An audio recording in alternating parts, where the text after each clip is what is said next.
Mais regardez, allez-y, tapez sur les portes, vous allez voir. Regardez les murs comme ils sont. C'est vraiment grave, grave, grave. Tandis qu'un 6e corps a été retrouvé en fin de matinée sous les décombres des 3 immeubles effondrés de la rue d'Aubagne, les habitants du quartier naviguent entre colère et fatalisme.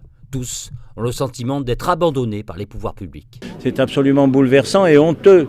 Et je crois qu'à un moment donné, quand on se retrouve dans des situations comme ça, il faut peut-être donner le coup de talon pour savoir quels sont les complices de cette misère, vraiment. Qui fait quoi et pourquoi ? Et qu'à un moment donné, on essaie de rendre cette ville aussi fraternelle qu'elle a toujours été depuis 2600 ans. Oui, il est sale, il est pourri, tous les habitants qui habitent ici, il est pourri le quartier. Il n'y a rien à cacher. Je dis que c'est dégueulasse de jouer sur la pauvreté, sur des gens qui n'ont qu'une allocation, qui payent des loyers à 700 € pour qu'à la fin, ils vivent dans une insalubrité. Les morts qui sont là, ils n'auraient pas dû mourir. Voilà. Donc moi, je suis là aujourd'hui pour crier haut et fort et donner tout mon soutien à ces personnes-là. Et je suis très en colère. Le quartier de Noailles, il a abandonné. Il a abandonné le quartier de Noailles. Et c'est pas normal qu'il l'a abandonné. Regardez, c'est pareil. Ça tombe, le plafond, à chaque fois, il tombe.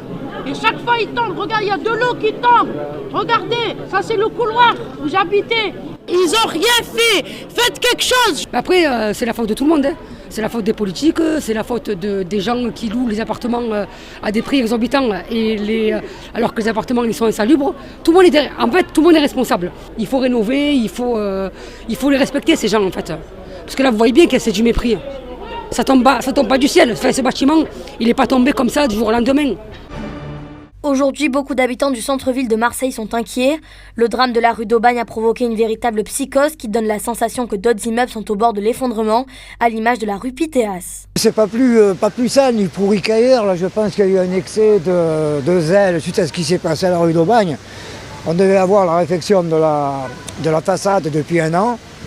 Ça n'a pas été fait, ça c'est un problème du syndic. Je pense que c'est une précaution que la mairie a prise par rapport au drame qu'il y a eu ces jours-ci sur Marseille. Alors maintenant ils font du zèle. Alors je pense que la psychose va commencer maintenant. Surtout s'ils s'attaquent à celui-là qui a pratiquement rien par rapport à certains, ça devient grave.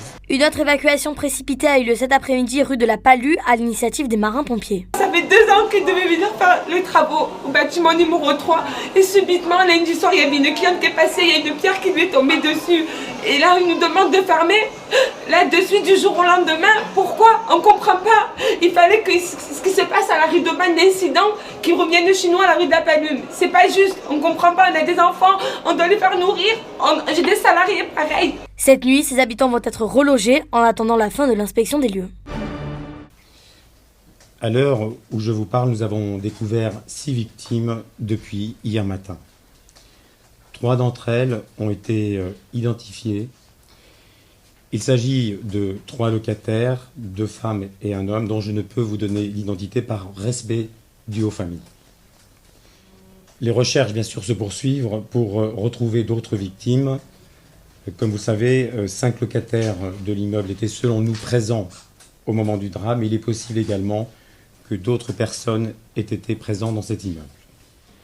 Il doit tout d'abord être rappelé que les constructions de la rue d'Aubagne datent de la fin du XVIIIe siècle et que les immeubles sont construits en s'appuyant les uns contre les autres. À ce stade de l'enquête, les causes de l'effondrement de ces immeubles ne sont pas établies. On ignore d'ailleurs lequel des 2 immeubles a entraîné l'effondrement. Les enquêteurs ont cependant pu recueillir d'ores et déjà des témoignages selon lesquels l'immeuble situé au numéro 65 avait bougé avant son effondrement.